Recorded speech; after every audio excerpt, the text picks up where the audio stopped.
Mark. Welcome back to Aspects of Mourn, Akira Kizzau, issue number 7, Unspoken Plan. It's going to be 4 parts to this issue, and that's because, you'll see, I've had to divide it up. You got the precursor, but we're going to start with the next bit. Here we go. 2 figures stepped through the cloudy streets of Usher with a destination in mind. Ariane hated wearing the cloak to cover her katana and armor.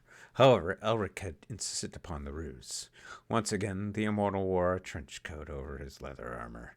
The two were at an even pace, despite Karza being a foot taller than the Wood Elf.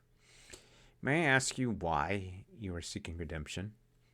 she asked, trying to fill the time as they maneuvered through another alley, one filled with bats sleeping under the pieces of roof that were a fair distance from the walls.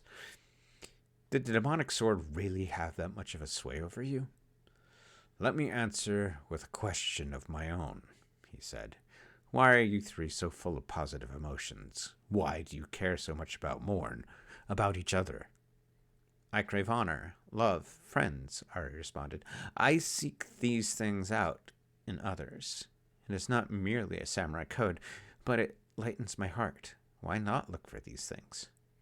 "Back in my youth, I was never given a choice in what would fill my days," Karza said.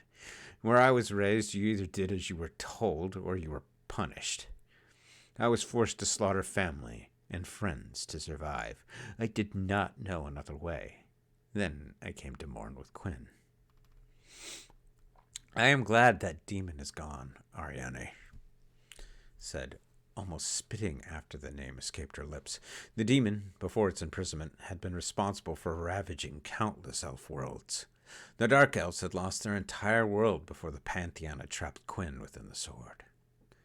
"Upon arriving on Mourn, I felt Quinn want to leave," he said as he stepped toward a fountain. "There was also an unbridled need for revenge. I convinced him to stay, hoping that somehow the Pantheon would find a way to free me from my cursed attachment to the blade. When Dawn Clover broke the sword, I knew my chance had arrived. It stunned me as much as everyone else when Clover punched the demon through his skull. It nearly ended her," Ariane said, looking around at the still mist. "Who are we here to meet?" "I owe Dawn Clover a debt I can never repay," Elric said, looking around. Looking up at the top of the fountain, he pointed. "There is only one person that can answer questions about the things that go bump in the night. Vampires live in the city of Usher. They have learned not to drink more mortals. Here they know peace." Without warning, a flock of ravens swarmed the area around the fountain. A dim blue light pooled around them as a figure emerged from the mist. A few ravens flew to land on the shoulders of the man as he drew back a haggard hood to reveal a mop of wild hair atop a head that also held a keenly kept mustache. "This is an audience I never expected to have in my city," said the man as he walked over to Ariane and gave her a grand sweeping bow. "My wife's parents will never believe this," Ari said. Before her stood the god of ravens, the master of the telltale heart, the one that whispers, Edgar Allan Poe. And with that, I'll see you next time for part 3 of The Unspoken Plan.